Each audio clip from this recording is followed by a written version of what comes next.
The news day continues here on One News Now. I'm Sean Yao. The secretaries of the Labor Department and the Department of Migrant Workers have started lining up priority policies under the Marcos government. JC Cosico joins us over the phone for an update. Hi, JC. What are the President's marching orders for these two agencies? Labor Chief Ledesma said that President Marcos instructed them to work together. Now, DOLE is also open to let DMW use part of its budget as long as it's under the law.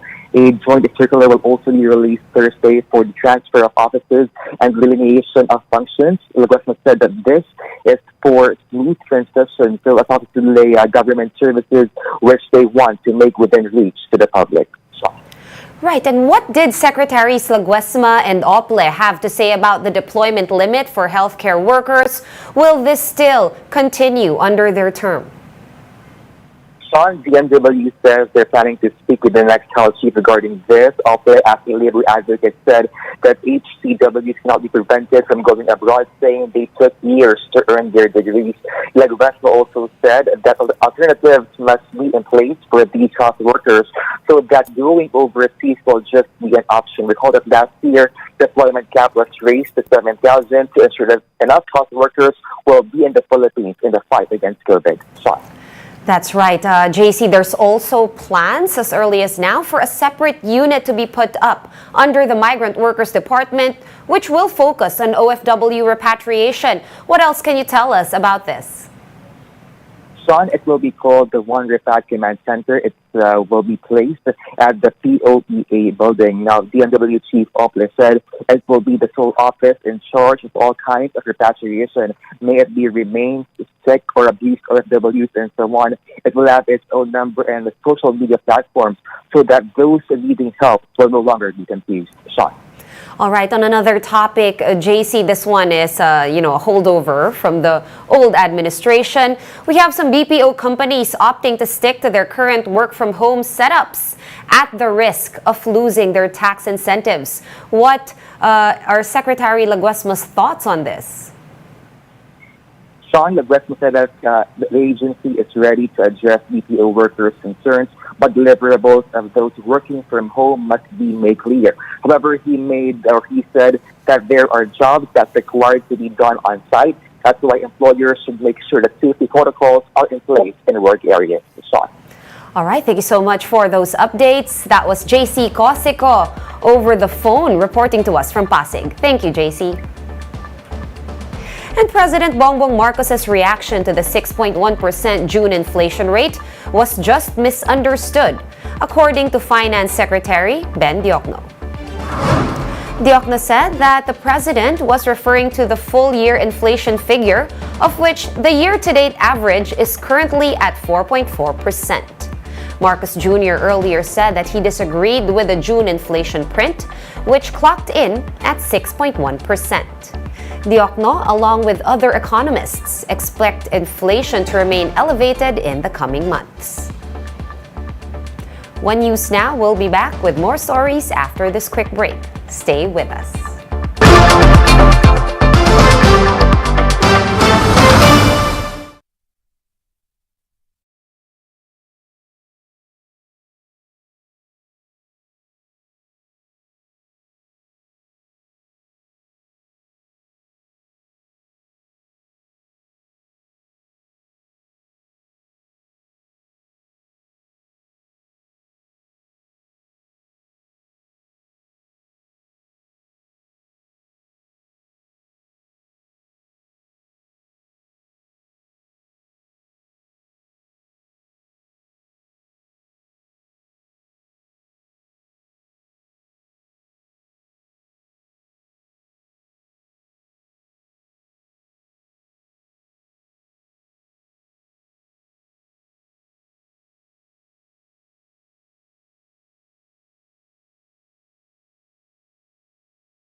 You're still watching One News Now.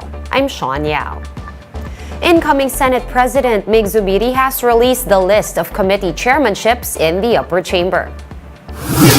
Senator Loren Legarda will be Senate President pro tempore, while Senator Joel Villanueva will be Senate Majority Leader. The list also showed Senator Sonny Angara still at the helm of the Finance Committee and Senator Cynthia Villar as chairperson of the Agriculture Panel.